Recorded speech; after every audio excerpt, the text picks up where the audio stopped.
Welcome back everyone. ಈ ವಿಡಿಯೋದಲ್ಲಿ ನಾವು ಟ್ರಾನ್ಸ್ಫರ್ ಆಫ್ ಕ್ಯಾಪಿಟಲ್ ಅಸೆಟ್ ಬಗ್ಗೆ ಡಿಸ್ಕಸ್ ಮಾಡೋಣ. So transfer of capital asset ಅಂದರೆ ಏನು, ಅದರ ಅರ್ಥ ಏನು, ಮತ್ತು ಯಾವಾಗ ಅದನ್ನು ಟ್ರಾನ್ಸ್ಫರ್ ಅಂದರೆ ನೋಡಿ ವರ್ಗಾವಣೆ ಅಂತ ಅರ್ಥ ನಿಮಗೆ ಗೊತ್ತಿದೆ. ನೀವು ಈ ಪದಗಳನ್ನು ಇನ್ಕಮ್ ಟ್ಯಾಕ್ಸಲ್ಲಿ ಓದಿದಾಗ ಟ್ರಾನ್ಸ್ಫರ್ ಅಂದರೆ ಒಂದು ವ್ಯಕ್ತಿಯಿಂದ ಇನ್ನೊಂದು ವ್ಯಕ್ತಿಗೆ ನಾವು ನಮ್ಮ ಇರುವಂತಹ ಅಸೆಟನ್ನು ವರ್ಗಾಯಿಸಿದಾಗ ಅದನ್ನು ನಾವು transfer of a capital asset ಅಂತ ಹೇಳ್ತೀವಿ. ಸೊ ಇಲ್ಲಿ ನಾವು HR ಪರ್ಸ್ಪೆಕ್ಟಿವಿಂದ ಮಾತಾಡ್ತಾ ಇಲ್ಲ. HR ನಾವು ಒಬ್ಬ ವ್ಯಕ್ತಿಗೆ ಒಂದು ಜಾಗದಿಂದ ಇನ್ನೊಂದು ಜಾಗಕ್ಕೆ ವರ್ಗಾಯಿಸಿದಾಗ ಅದನ್ನು ಟ್ರಾನ್ಸ್ಫರ್ ಅಂತ ಹೇಳ್ತೀವಿ. ನಾವು ಇನ್ಕಮ್ ಟ್ಯಾಕ್ಸ್ ಓದ್ತಾ ಇರೋದ್ರಿಂದ ಇನ್ಕಮ್ ಟ್ಯಾಕ್ಸಲ್ಲಿ ನಾವು ಕ್ಯಾಪಿಟಲ್ ಅಸೆಟನ್ನು ಒಬ್ಬ ವ್ಯಕ್ತಿ ಇನ್ನೊಬ್ಬ ವ್ಯಕ್ತಿಗೆ ಅದನ್ನು ವರ್ಗಾಯಿಸಿದಾಗ ಟ್ರಾನ್ಸ್ಫರ್ ಮಾಡಿದಾಗ ಅವಾಗ ನಾವು ಅದನ್ನು ಟ್ರಾನ್ಸ್ಫರ್ ಆಫ್ ಕ್ಯಾಪಿಟಲ್ ಅಸೆಟ್ ಅಂತ ಹೇಳ್ತೀವಿ. ಇಲ್ಲಿ ಇನ್ಕಮ್ ಫ್ರಮ್ ಕ್ಯಾಪಿಟಲ್ ಗೇನ್ಸ್ ಅರ್ಥ ಮಾಡ್ಕೊಳ್ಬೇಕಾದ್ರೆ the concept of transfer of capital ಅಸೆಟನ್ನು ನಾವು ಅರ್ಥ ಮಾಡ್ಕೊಳ್ಬೇಕಾಗುತ್ತೆ. ಟ್ರಾನ್ಸ್ಫರ್ ಅಂದ ತಕ್ಷಣ ಅದು ಸೇಲ್ ಅಂತ ಅರ್ಥ ಅಲ್ಲ, ಮಾರಾಟ ಅಂತಲೇ ಅರ್ಥ ಅಲ್ಲ. ಅದರಲ್ಲಿ ಡಿಫ್ರೆಂಟ್ ಟೈಪ್ಸ್ ಆಫ್ ಟ್ರಾನ್ಸ್ಫರ್ಸ್ ಇದೆ. ಒಂದೊಂದು ಟ್ರಾನ್ಸ್ಫರ್ಸ್ಗೂ ವಿತ್ ಎಕ್ಸಾಂಪಲ್ ಅರ್ಥ ಮಾಡ್ಕೊಳ್ತಾ ಹೋಗೋಣ. ಮೊದಲನೇದು sale of exchange, sale or exchange transfer. Okay, sale ಅಂದರೆ ಏನು? ಆಸ್ತಿಯ ಮಾರಾಟ. ಎಕ್ಸ್ಚೇಂಜ್ ಅಂದರೆ ವಿನಿಮಯ. ಮಾರಾಟ ಅಂದರೆ ಯಾವಾಗ? Selling for cash. ಯಾವಾಗ ನಾವು ಒಂದು ಹಣವನ್ನು ತೊಗೊಂಡು ನಾವು ಯಾವುದಾದ್ರೂ ವಸ್ತುವನ್ನು ಕ್ಯಾಪಿಟಲ್ ಅಸೆಟನ್ನು ಮಾರಾಟ ಮಾಡ್ತೀವಿ ಅದನ್ನು ಸೇಲ್ ಫಾರ್ ಕ್ಯಾಶ್ ಅಂತ ಹೇಳ್ತೀವಿ. ವಿನಿಮಯ ಅಂದರೆ ಏನು? ವಿನಿಮಯ ಅಂದರೆ ನಾವು ಯಾವಾಗ ಒಂದು ಅಸೆಟನ್ನು ಕೊಟ್ಟು ಇನ್ನೊಂದು ಅಸೆಟನ್ನು ಅದರ ವಿರುದ್ಧವಾಗಿ ಅಂದರೆ against the particular asset when we take up another asset. Okay, ಅಂಥ ಸಮಯದಲ್ಲಿ ನಾವು swapping of one asset for another ಅಂತ ಹೇಳ್ತೀವಲ್ಲ ಅದನ್ನು ನಾವು ವಿನಿಮಯ ಅಂತ ಹೇಳ್ತೀವಿ ಆರ್ ಎಕ್ಸ್ಚೇಂಜ್ ಅಂತ ಹೇಳ್ತೀವಿ. ಎಕ್ಸಾಂಪಲ್ ನೋಡಿ, ಒಬ್ಬ ವ್ಯಕ್ತಿ ಮಿಸ್ಟರ್ ಎ ಅನ್ನುವಂಥ ವ್ಯಕ್ತಿ ತನ್ನ ರೆಸಿಡೆನ್ಷಿಯಲ್ ಫ್ಲ್ಯಾಟನ್ನು ಒಬ್ಬ ಮಿಸ್ಟರ್ ಬಿಗೆ ಮಾರಾಟ ಮಾಡ್ತಾನೆ 50 ಲಕ್ಷಕ್ಕೆ. ಇದು ಸೇಲ್. ಅದೇ ವ್ಯಕ್ತಿ ಮಿಸ್ಟರ್ ಬಿಗೆ ತನ್ನ ಪ್ಲಾಟನ್ನು ಕೊಟ್ಟು 500 ಗ್ರಾಮ್ ಗೋಲ್ಡನ್ನು ಅವನಿಂದ ಇಸ್ಕೊಳ್ತಾನೆ ಅಂದರೆ ಇದು ಎಕ್ಸ್ಚೇಂಜ್. ಇಲ್ಲಿ ಸೇಲು ಕೂಡ ಟ್ರಾನ್ಸ್ಫರೇ, ಎಕ್ಸ್ಚೇಂಜು ಕೂಡ ಟ್ರಾನ್ಸ್ಫರೇ. Okay, next relinquishment. ರೆಲಿಂಕ್ವಿಶ್ಮೆಂಟ್ ಅಂದರೆ ಪದದ ಅರ್ಥ ಹಕ್ಕು ಬಿಟ್ಟು ಕೊಡುವುದು ಅಂತ. ನೋಡಿ, ಹಕ್ಕು ಬಿಟ್ಟು ಕೊಡುವುದಂದರೆ giving up your right to the asset ಅಂತ ಅರ್ಥ ಇಂಗ್ಲೀಷಲ್ಲಿ. Let's say mister X is a partner in a firm. Mister X ಅನ್ನುವಂಥ ಒಬ್ಬ ವ್ಯಕ್ತಿ ಒಂದು ಪಾರ್ಟ್ನರ್ಶಿಪ್ ಫರ್ಮಲ್ಲಿ ಅವನು ಕೂಡ ಒಬ್ಬ ಪಾರ್ಟ್ನರಾಗಿ ಕೆಲಸ ಮಾಡ್ತಾ ಇದ್ದ. ಈಗ ಅವನಿಗೆ ರಿಟೈರ್ಮೆಂಟ್ ಟೈಮ್ ಬಂದಿರೋದ್ರಿಂದ ಅವನು ತನ್ನ ಶೇರ್ಸ್ ಅಂದರೆ ಆ ಕಂಪನಿಯ ಪಾರ್ಟ್ನರ್ಶಿಪ್ ಫರ್ಮಲ್ಲಿ ತನ್ನ ಶೇರ್ ಏನಿತ್ತು ಆ ಶೇರ್ಸನ್ನು ತನ್ನ ಪಾರ್ಟ್ನರ್ಸ್ಗಳಿಗೆ ಬಿಟ್ಟು ಕೊಟ್ಟ. ಓಕೆ, ಉಳಿದಿರುವಂಥ ಪಾರ್ಟ್ನರ್ಸ್ಗಳಿಗೆ ಬಿಟ್ಟು ಕೊಟ್ಟ. ಸೊ ಇಲ್ಲೇನಾಗ್ತಾ ಇದೆ ಅಂದರೆ he is giving up his right, ತನ್ನ ಹಕ್ಕನ್ನು ತಾನು ಬಿಟ್ಕೊಡ್ತಾ ಇರೋದ್ರಿಂದ ಇದನ್ನು ನಾವು ರಿಲಿಂಕ್ವಿಶ್ಮೆಂಟ್ ಅಂತ ಹೇಳ್ತೀವಿ. ಈ ರಿಲಿಂಕ್ವಿಶ್ಮೆಂಟ್ ಪ್ರೋಸೆಸ್ಸನ್ನು ಕೂಡ ನಾವು ಟ್ರಾನ್ಸ್ಫರ್ ಅಂತಲೇ ಕರಿತೀವಿ ಇನ್ಕಮ್ ಟ್ಯಾಕ್ಸ್ ಆ್ಯಕ್ಟ್ ಪ್ರಕಾರ. ನೆಕ್ಸ್ಟು ಎಸ್ಟಿಂಗ್ವಿಶ್ಮೆಂಟ್. ಎಸ್ಟಿಂಗ್ವಿಶ್ಮೆಂಟ್ ಅಂದರೆ ಹಕ್ಕುಗಳ ಮುಕ್ತಾಯ ಅಂತ ಅರ್ಥ. ಯಾವಾಗ ಹಕ್ಕುಗಳ ಮುಕ್ತಾಯ ಆಗುತ್ತೆ ನೋಡಿ, ಲೆಟ್ಸೇ ಈಗ ನಿಮಗೆ ಯಾವುದೋ ಒಂದು ಕಂಪನಿನಲ್ಲಿ ಶೇರ್ಸ್ ಇದೆ ಅಂತ ಅಂದ್ಕೊಳ್ಳೋಣ. ಆ ಕಂಪನಿ ಲಿಕ್ವಿಡೇಟ್ ಆಗ್ತಾ ಇದೆ ಅಂದರೆ ಮುಕ್ತಾಯ ಆಗ್ತಾ ಇದೆ, ಡಿಸಾಲ್ವ್ ಆಗ್ತಾ ಇದೆ, ಆ ಕಂಪನಿ ಕ್ಲೋಸ್ ಮಾಡ್ತಾ ಇದ್ದಾರೆ. ಅಂಥ ಸಮಯದಲ್ಲಿ ಆಟೋಮೆಟಿಕ್ಕಾಗಿ ನಿಮ್ಮ ಹತ್ತಿರ ಇರುವಂಥ ಶೇರ್ಸು, ಈಗ ನೀವು ಈಕ್ವಿಟಿ ಶೇರ್ ಹೋಲ್ಡರ್ ಆಗಿದ್ದರೆ ಆಟೋಮೆಟಿಕ್ಕಾಗಿ ನಿಮ್ಮ ಶೇರ್ಸು ಕ್ಯಾನ್ಸಲ್ ಆಗುತ್ತೆ. ರೈಟ್. ಸೊ ಇಲ್ಲೇನಾಗುತ್ತೆ,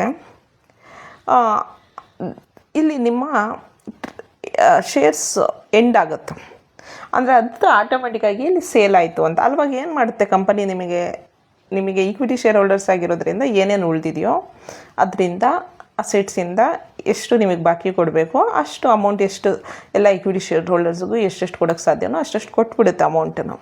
ಸೊ ಅಲ್ಲಿಗೆ ಇಲ್ಲಿ ಏನಾಯಿತು ಅಂದರೆ ನಿಮ್ಮ ಹತ್ರ ಇದ್ದಂತಹ ಅಸೆಟ್ಸುಗಳ ಮೇಲೆ ಈ ಶೇರ್ಸ್ ಮೇಲೆ ನಿಮ್ಮ ಹಕ್ಕು ಮುಕ್ತಾಯ ಆಯಿತು.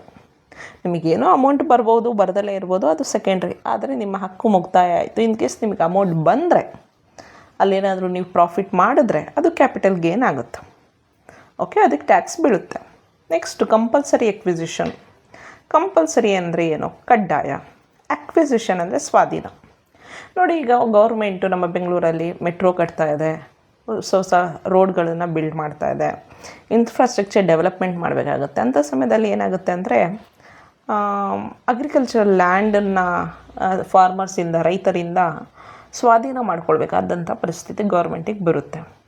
ಇಲ್ಲಿ ಸ್ವಾಧೀನಕ್ಕೆ ಒಳಗಾಗುವಂತಹ ಪ್ರಾಪರ್ಟಿ ಏನಿರುತ್ತೆ ಅದಕ್ಕೆ ಗೌರ್ಮೆಂಟ್ ಒಂದು ಕಾಂಪನ್ಸೇಷನನ್ನು ಕೊಡುತ್ತೆ, ಮ್ಯಾಂಡೇಟರಿ ಕಾಂಪನ್ಸೇಷನನ್ನು ಕೊಡುತ್ತೆ ಫಾರ್ಮರ್ಸಿಗೆ ಅಥವಾ ಯಾರೋ ಲ್ಯಾಂಡ್ ಓನರಿಗೆ.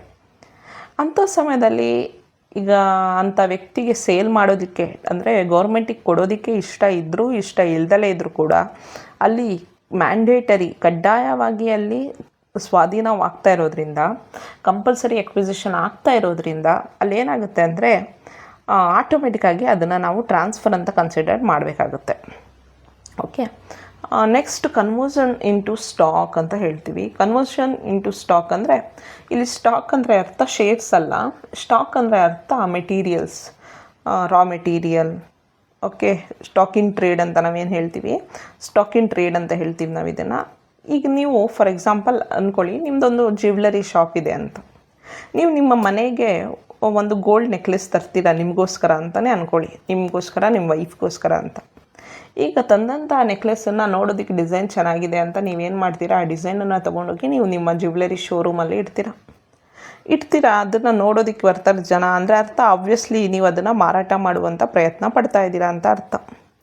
ಸೊ ಇಲ್ಲೇನಾಯಿತು ಅಂದರೆ ನಿಮ್ಮ ಪರ್ಸ್ನಲ್ ಅಸೆಟನ್ನು ತೊಗೊಂಡೋಗ್ಬಿಟ್ಟು ನೀವು ಶೋರೂಮಲ್ಲಿ ಇಟ್ರಿ.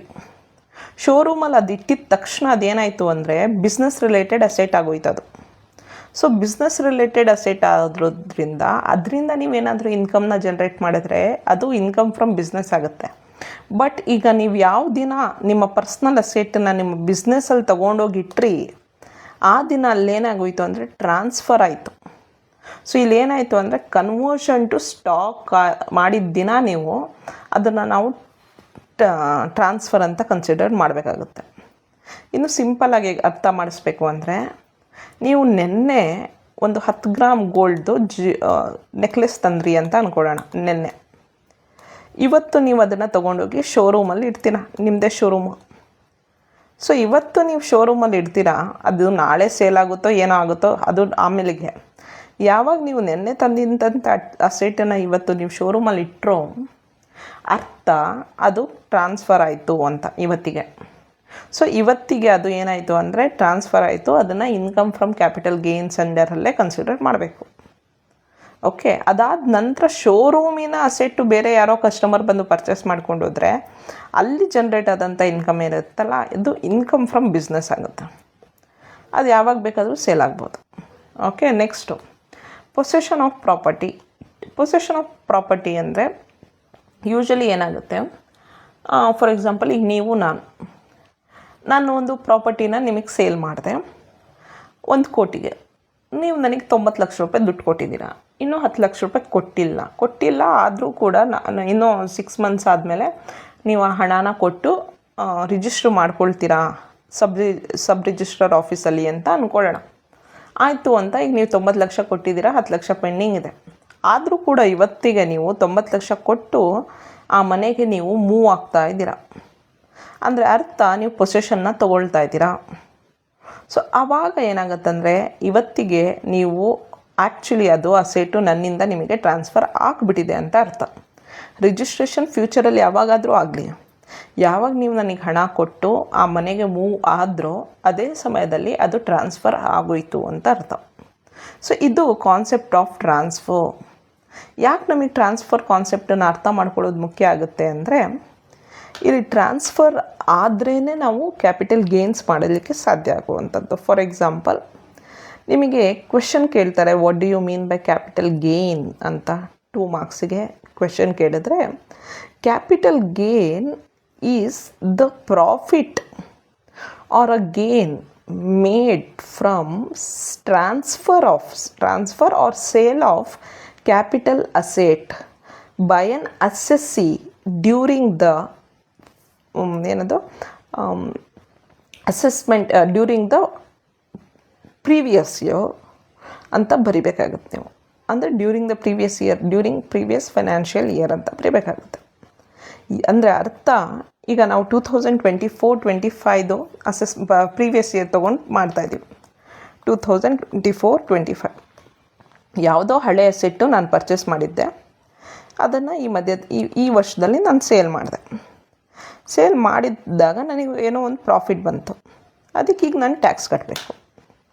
ಸೊ ಅದನ್ನು ನಾವು ಕ್ಯಾಪಿಟಲ್ ಗೇನ್ ಅಂತ ಹೇಳ್ತೀವಿ. ಇಷ್ಟು concept of capital asset and concept of transfer ಈ 2 ವಿಡಿಯೋದಲ್ಲಿ ನಾನು ನಿಮಗೆ ಅರ್ಥ ಮಾಡಿಸಿದ್ದೀನಿ. ನೆಕ್ಸ್ಟ್ ವಿಡಿಯೋದಲ್ಲಿ ಕ್ಯಾಪಿಟಲ್ ಗೇನ್ ಅಂದರೆ ಏನು ಅಂತ ಅರ್ಥ ಮಾಡ್ಕೊಳ್ಳೋಣ. ಆಮೇಲೆ short term capital gain, long term capital gain ಬಗ್ಗೆ ತಿಳ್ಕೊಳ್ಳೋಣ. Thank you.